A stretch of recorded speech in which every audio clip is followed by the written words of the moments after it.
His music is saying "F you" to the audience, but in a really beautiful way. It's like, you, I love you. Now let me play you some beautiful music. So there's this feeling like they're gonna do whatever they want and assert their own will and not worry about how it's being understood or whatever. Yet the wonderful thing about that is that it speaks to people. One is the loneliest number that you'll ever do. Two can be as bad as one. It's the loneliest number since the number one. One is the loneliest number. Assalamualaikum warahmatullahi wabarakatuh. Salam sejahtera untuk kita semua. Yang terhormat Ibu Dr. Ari Budiarti SHM Hum, kami dari kelompok 2 ingin memaparkan materi kami yaitu tentang kedudukan tanah-tanah adat pasca berlakunya Undang-Undang Cipta Kerja. Perkenalkan, saya MZ dan Pramana dengan NIM B1A1222175. Saya Ditya Putra Pratama dengan NIM B1A121301. Perkenalkan, nama saya Rizky Aditya Pratama dengan NIM B1A1211251. Pengesahan Undang-Undang Nomor 11 Tahun 2020 tentang Cipta Kerja tidak memberikan pengaruh positif bagi pengakuan dan perlindungan hak-hak masyarakat adat ke depan. Beberapa pasal yang berpihak terancam mandul karena adanya kerangka regulasi yang sulit dipenuhi oleh masyarakat adat. Potensi situasi lebih buruk justru jauh lebih besar. Maka, tidak heran kalau Undang-Undang Cipta Kerja lahir dengan hujan gugatan dari berbagai pihak, termasuk kalangan yang peduli dengan nasib masyarakat adat. Pemerintah pun menyusun berbagai peraturan pemerintah sebagai aturan turunan dari Undang-Undang Cipta Kerja ini. Dalam peraturan pemerintah tentang penyelenggaraan pengadaan tanah untuk pembangunan bagi kepentingan umum, subjek hukum yang berlaku atas ganti rugi dalam proses pengadaan tanah untuk proyek pembangunan bagi kepentingan umum salah satu masyarakat hukum adat, ia tampak pada pasal 18 ayat 2 yang menyatakan pihak yang berhak sebagaimana dimaksud ayat 1 terdiri dari satu pemegang hak atas tanah, yang kedua pemegang hak pengelolaan, yang ketiga nazir untuk tanah wakaf, kemudian pemegang alat bukti tertulis hak lama, yang kemudian masyarakat hukum adat, yang keenam pihak yang menguasai tanah negara dengan itikat baik, yang ketujuh pemegang dasar penguasaan tanah atas tanah dan pemilik bangunan, tanaman atau benda lain yang berkaitan dengan tanah. Meski begitu, pengakuan gamblang ini sebagaimana terjadi pada masa-masa sebelum Undang-Undang Cipta Kerja diundangkan, belum membuat nasib masyarakat adat jadi lebih baik, sebab logika hukum bersyarat dan bertingkah tetap bertahan. Padahal sebagaimana alih-alih memenangkan kepentingan masyarakat adat, logika hukum ini malah membunuh atau kepentingan masyarakat.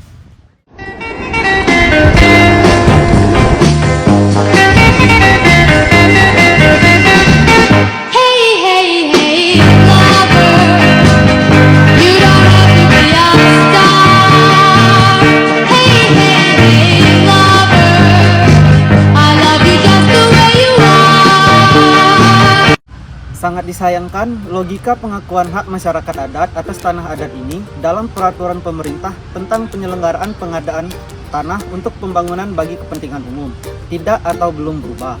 Padahal, dalam beberapa kesempatan terlihat ada niat baik memenangkan kepentingan masyarakat adat ini. Misal seperti diatur pada pasal 22 ayat 2, alat bukti penguasaan tanah secara adat tidak lagi formalistik dan positivistik. Disebutkan dalam hal alat bukti tertulis hak lama sebagaimana dimaksud pada ayat 1. Tidak ditemukan atau tidak berlaku lagi sesuai ketentuan peraturan perundang-undangan. Pemilik atau penguasaan dapat dibuktikan dengan pernyataan tertulis dari yang bersangkutan dan keterangan dari orang yang dapat dipercaya dan disaksikan paling sedikit 2 orang saksi. Proses Undang-Undang Cipta Kerja telah banyak ditentang karena tergesa-gesa, tidak transparan, tidak demokratis, dan mengabaikan aspirasi rakyat. Gelombang protes atas penolakan terhadap pengesahan undang-undang tersebut terjadi di berbagai daerah oleh hampir seluruh kalangan. Absennya partisipasi publik terhadap Undang-Undang Cipta Kerja menegaskan banyak pihak yang untuk menyebutnya sebagai undang-undang yang cacat formil. Artinya pembentukannya tidak sesuai dengan ketentuan dalam Undang-Undang Nomor 12 Tahun 2011 tentang pembentukan peraturan perundang-undangan. Menurut Aliansi Masyarakat Adat Nusantara, terdapat 2 poin penting pada UU Cipta Kerja terkait masyarakat adat, yaitu ketidakadaan partisipasi dan aspirasi masyarakat adat dalam prosesnya.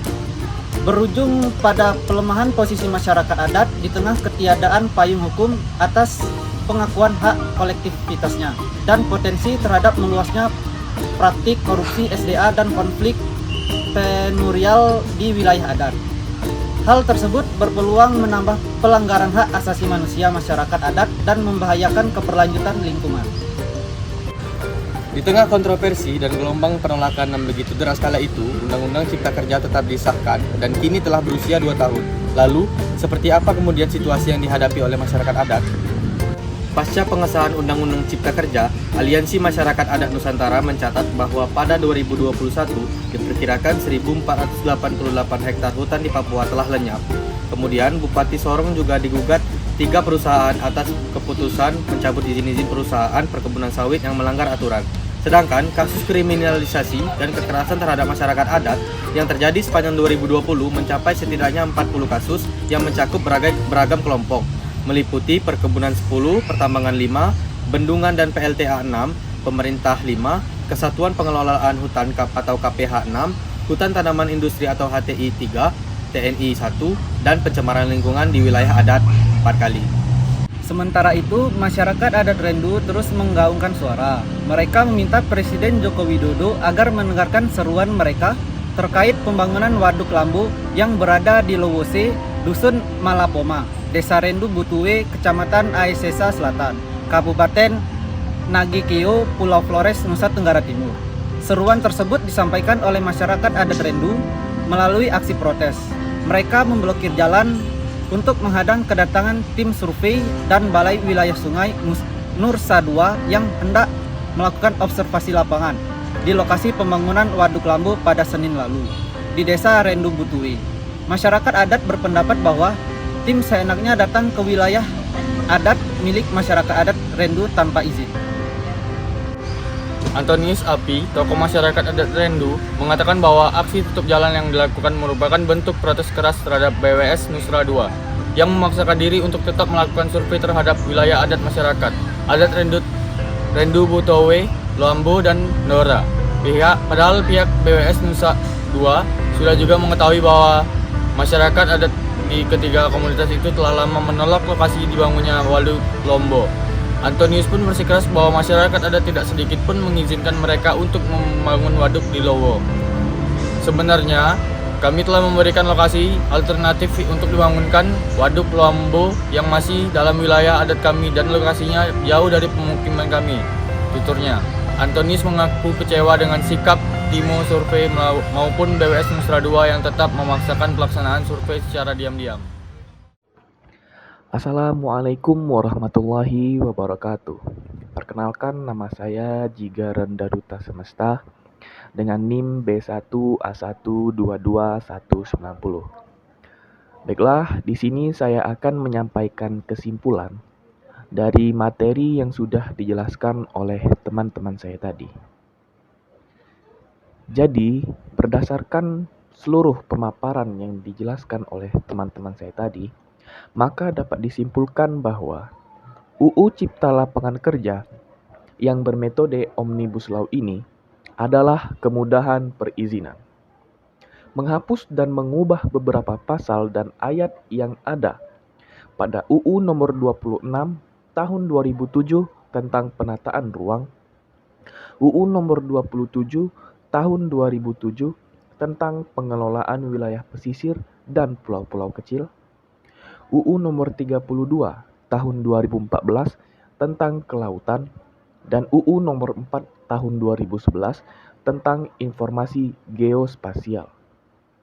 Yang pada intinya adalah pengalihan sebagian besar kewenangan pemerintah daerah, baik provinsi, kabupaten, dan kota, pada satu pintu, yaitu pemerintah pusat, yang sekiranya dapat memberikan dampak yang positif bagi masyarakat adat yang berada pada wilayah pesisir. Perlindungan hukum oleh negara kepada masyarakat adat merupakan upaya untuk menjamin dan melindungi masyarakat adat beserta haknya agar dapat hidup, tumbuh, dan berkembang sesuai dengan harkat dan martabat kemanusiaannya. Letak atau esensi dari hukum adalah untuk melindungi kepentingan rakyat dengan memberikan keadilan, kebebasan menentukan pilihan, perlakuan yang adil, perlakuan yang manusiawi, serta memberikan hak-hak masyarakat untuk memperoleh kesejahteraan dan pekerjaan yang baik, termasuk yang bermuatan penegakan hukum. Diberlakukannya Undang-Undang Omnibus Law yang bermetode cipta kerja kiranya dapat memberikan solusi bagi masyarakat adat pesisir dalam pengelolaan sumber daya alam secara berkelanjutan. Baiklah, sekian kesimpulan yang dapat saya sampaikan.